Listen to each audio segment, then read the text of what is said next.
Google pixel 11 series গত 2 সপ্তাহ আগে রিলিজ হয়েছিল। যখন রিলিজ হয়েছিল তখন চাইছিলাম ভিডিও বানাইতে, বাট আমি অসুস্থ হয়ে হসপিটালে ভর্তি ছিলাম, তাই ভিডিও বানাইতে পারিনি। তারপরে 2 সপ্তাহ পার হয়ে গেল। আমি ভাবছিলাম যে এটা পরে যখন ফোন হাতে পাই তখন ভিডিও বানাবো, এত এখন এক্সাইটমেন্ট নাই বা অনেকেই জানেন না বা অনেকেই জেনে ফেলছে। গত কয়েকদিনে আমি পিক্সেল 11 সিরিজের যেসব রিভিউ দেখলাম বা কম্প্যারিজন দেখলাম সেখান থেকে সারপ্রাইজ হয়েছি, ভালো লাগছে। পিক্সেল 11 সিরিজ বেশ কিছু জায়গায় ইমপ্রুভমেন্ট নিয়ে আসছে, যেটা অ্যাজ এ পিক্সেল ইউজার হিসেবে বা ফ্যান হিসেবে বা গুগলের ফ্যান হিসেবে আমি আসলে খুবই আনন্দিত। এবং pixel 11 series very very special. এবং এবার আমি একটা পিক্সেল 11 প্রো অথবা 11 কিনতে পারি বা কেনার একদম হাইয়েস্ট পসিবিলিটি আছে দাম কমলে। এবং তার পাশাপাশি দেখলাম যে আপনারাও কয়েকজন আমাকে মেসেজ দিয়েছেন যে ভাই 11 সিরিজে এইটা আসছে ওইটা আসছে, একটু ভিডিও বানান, কারণ আপনারাও এক্সাইটেড, আপনারাও চাচ্ছেন যে অনেককে জানান। সো পিক্সেল 11 সিরিজের একদম ফাইনেস্ট আপডেট গুলো কি কি আছে এবং কোন জায়গায় এখনো দুর্বলতা আছে বিস্তারিত জানাবো আজকের ভিডিওতে। সো একদম প্রথমত তারা অ্যাজ ইউজুয়াল 4টা ফোন রিলিজ করছে, পিক্সেল 11, 11 প্রো, প্রো এক্সেল এবং প্রো 4। সো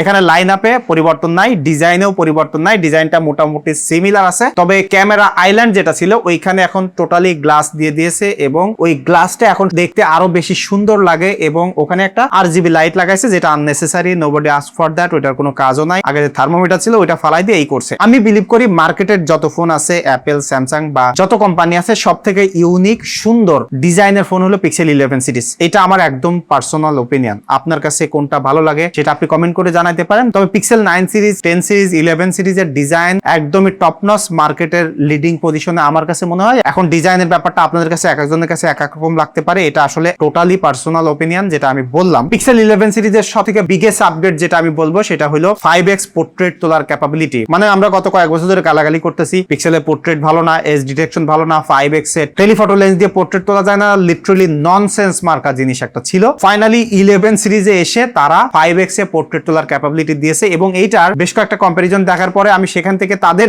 ডিটেইল দেখে বুঝলাম যে পিক্সেলের এজ ডিটেকশন বেটার আছে, এটা মোর ন্যাচারাল এবং ডিএসএলআর লুক প্রোভাইড করতেছে। মানে 5x পোর্ট্রেট তো ডেফিনেটলি 11 সিরিজ একটা দুর্দান্ত কাজ করছে পোর্ট্রেট তুলতে গেলে, এটা নিয়ে আমার আর সন্দেহ নাই। তবে হ্যাঁ, মেইন সেন্সরের পোর্ট্রেট নিয়ে আমি এখনো কনফিউশনে আছি, কারণ একদম ডিটেইল জানতে পারিনি। তবে 11 সিরিজের প্রত্যেকটা ফোনে যেহেতু টেলিফটো লেন্স রয়েছে, 5x পোর্ট্রেট তোলা যাচ্ছে। সো অবশ্যই পোর্ট্রেট ফটোগ্রাফিতে পিক্সেলের যে দুর্বলতা ছিল সেটা কাটিয়ে গেল। তার মানে ফটোগ্রাফিতে পিক্সেল এবার normal photography, night mode photography, zoom করে ফটোগ্রাফি ওভারঅল দুর্দান্ত এক্সপেরিয়েন্স দিবে, ড্রব্যাক কম্প্রোমাইজ বলতে হবে না। এবং আরেকটা জিনিস আমার ভালো লাগলো সেটা হলো পিক্সেল 11 প্রো এক্সেল এ কিন্তু 120x পর্যন্ত জুম করে ছবি তোলার ক্যাপাবিলিটি আছে এবং ওইটা AI প্রসেসিং এর মাধ্যমে এত গ্রেটার, এত রিয়েলিস্টিক ছবি দিচ্ছে, যা আমি S26 আলট্রা, 70 প্রো ম্যাক্স এর কম্পেয়ার একসাথে দেখার পরে দেখলাম যে পিক্সেল 9 প্রো এক্সেল এ দুর্দান্ত ডিটেইল ক্যাপচার করতে পারে। মানে এই তিনটা কোম্পানির সাথে যদি আপনি কম্পেয়ার করেন তাহলে বেস্ট জুমিং ক্যাপাবিলিটি এবং বেস্ট 5x এর পোর্ট্রেট এখনো পর্যন্ত আমি দেখলাম। আর এর পাশাপাশি আরেকটা বড় কমপ্লেইন ছিল যে সিনেম্যাটিক মোডের ভিডিও করা যায় না। সো এবার কিন্তু 4K সিনেম্যাটিক মোডের ভিডিও দিয়েছে, তবে সেলফি ক্যামেরা দিয়ে করা যাবে কিনা এখনো আমার কাছে কোনো ডেটা নাই। তবে 4K সিনেম্যাটিক মোডের ভিডিও দিয়েছে, এটা একটা দুর্দান্ত আপগ্রেড। এর পাশাপাশি ভিডিওগ্রাফিতে মারাত্মক আপগ্রেড আনছে। বিশেষ করে আমি ট্র্যাকিং টেক ইংলিশের কম্প্যারিজন দেখার পরে দেখলাম যে সে বলছে যে অ্যাপেলের পরে পিক্সেলের ভিডিওগ্রাফি তার কাছে ভালো লাগছে এবং বাস্তবে দেখে আমার কাছে ভালো লাগছে। আমি personally as a content creator হিসেবে আমি যে ফোনই কিনতে চাই না কেন তার কিন্তু ভিডিওগ্রাফি ভালো হইতে হবে এবং এই ভিডিওগ্রাফি পিক্সেল 7 দিয়ে করেও এখন আমি যে মজা পাই। রিসেন্টলি আমার একটা ভিডিও আপনারা অলরেডি দেখছেন, অনেকে বিশ্বাসই করতে পারতেছিলেন না ওইটা দেখে। সো আমি অনেক আগেই বলছি যে ভিডিওগ্রাফির জন্য রিলায়েবিলিটির ফোন অবশ্যই পিক্সেল ফোন হইতে পারে। সেলফি ক্যামেরাতে দুর্দান্ত আপগ্রেড। আমি সব থেকে যেটা দেখে সারপ্রাইজ হয়েছে সেটা হলো সেলফি ক্যামেরার ভিডিও অ্যাপেলের 17 সিরিজের সেন্টার স্টেজ থাকার পরেও প্রো এবং প্রো এক্সেলে যারা ব্লগিং করতে চান তারাও কিন্তু দারুণ ভিডিও কোয়ালিটি পেয়ে যাবেন। তার মানে বর্তমান সময়ে যদি কেউ কন্টেন্ট ক্রিয়েটর হিসেবে ফোন কিনতে চান তাহলে অবশ্যই পিক্সেলকে রাখতে পারেন, কারণ পিক্সেলের ইউনিক ফিচার আছে। মানে ইউনিক আপনাকে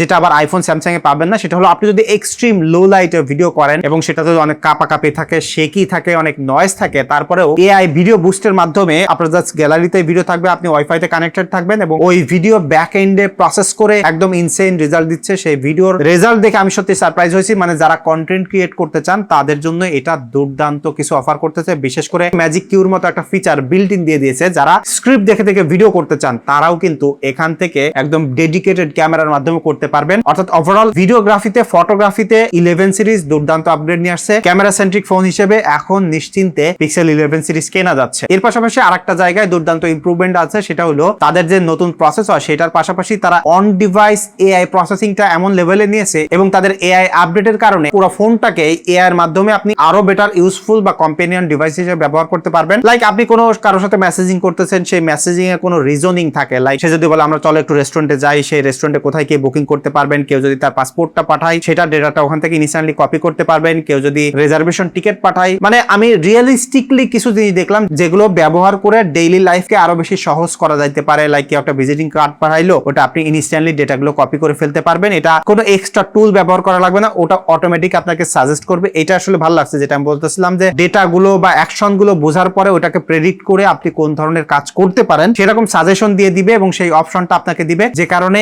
এআই আসলে অনেকদিন ধরে গেমিকি বললেও এখন আস্তে আস্তে কিন্তু তারা আসলে ফোন থেকে কাজকর্ম করি তাদের জন্য বেশ কিছু ফিচার সামনে আসতেছে এবং তা অলরেডি গুগল কিন্তু দেখিয়ে দিল। এবং আমি বলতে পারি আরেকটা জিনিস, যে পিক্সেলের ফোন যদি আপনি ব্যবহার করেন তাহলে ইন্ডাস্ট্রি লিডিং হ্যাপটিক ফিডব্যাক পাবেন, সেটা একদম ওএস লেভেল থেকে ইন্টিগ্রেটেড এবং তাদের সাউন্ড কোয়ালিটিও কিন্তু মার্কেটের বেস্ট কোয়ালিটি। মানে আপনি অ্যাপেল, স্যামসাং এবং গুগলের সাথে যদি কম্পেয়ার করেন তাহলে অ্যাপেল এবং গুগলকে যে কোনো একটাকে আপনার আগায় রাখতে হবে। মানে এত ভালো সাউন্ড কোয়ালিটি, মাল্টিমিডিয়ার এক্সপিরিয়েন্স পাবেন এবং ডিসপ্লের ব্যাপারে তো কোনো কথাই বলা লাগবে না, কারণ আপনারা জানেন যে LTPO OLED Pixel 9 Pro, Pro XL এ আছে, আর ওলেড ডিসপ্লে আছে পিক্সেল 11 এ, এবং এই প্রত্যেকটা ফোনে কিন্তু এবার এন্টি রিফ্লেকটিভ কোটিংও করা আছে, যেটা গুগল মেনশন করেনি বাট রিভিউয়ারদের মাধ্যমে খোঁজখবর পাওয়া গেছে। মানে এখানে বেশ কিছু ইমপ্রুভমেন্ট গুগল করছে যেটা তারা মেনশনও করেনি তাদের লঞ্চিং ইভেন্টে। এর পাশাপাশি তাদের যে চিপসেট রয়েছে সেটা কিন্তু টেনসর G6 3 ন্যানোমিটার ফ্যাব্রিকেশন, যদিও লিক্স এন্ড রিমার্স ছিল 2 ন্যানোমিটার হবে, বাট 3 ন্যানোমিটার হওয়ার পরেও এটা কিন্তু আরো বেশি এফিশিয়েন্ট হয়েছে, আরো অপটিমাইজ করেছে এবং এবার নাকি হিটিং ইস্যুটা ড্রাস্টিক্যালি কমছে। তার পাশাপাশি মডেমটাও ব্যবহার করা হয়েছে কোয়ালকমের, মানে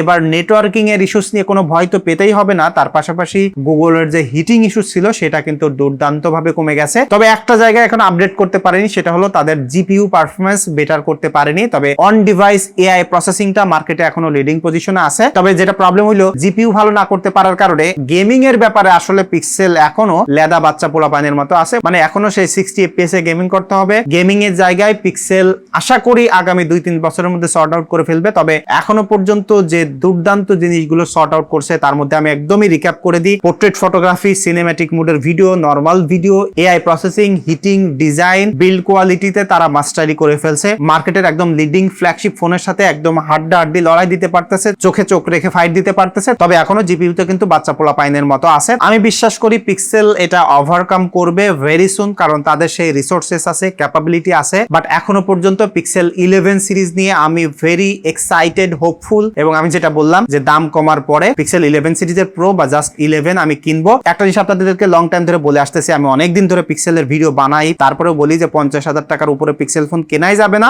আর নরমালি যদি মার্কেট থেকে আপনি অ্যাভেলেবল পুরাতন ফোন কিনতে চান তাহলে 30,000 টাকার কমে হইলে বাংলাদেশে বেস্ট ভ্যালু প্রোভাইড করে। তবে আমার কাছে মনে হয় যে 11 সিরিজ 70-75,000 টাকায় কিনতে হয়, তাও এবার কেনা যাবে বা আমি আপনাদেরকে রেকমেন্ড করবো। এখনো পর্যন্ত যা দেখছি তাতে এই মতামত। তবে ফাইনাল ভার্ডিক্টে অবশ্যই ফোন হাতে পাইলে জানাইতে পারবো। যদি কেউ ডেডিকেটেড রিভিউ বা ভিডিও দেখতে চান অবশ্যই কমেন্ট করে জানাইতে পারেন, তাহলে ম্যানেজ করার চেষ্টা করব, কারণ 11 সিরিজের ফোন পাইতে কষ্ট হবে। তবে তারপর আপনাদের জন্য চেষ্টা করব। কার কাছে কোনটা ভালো লাগলো, কোনটা খারাপ লাগলো অবশ্যই কমেন্ট করে জানাতে পারেন। দেখা হচ্ছে পরবর্তী ভিডিওতে। ধন্যবাদ সবাইকে।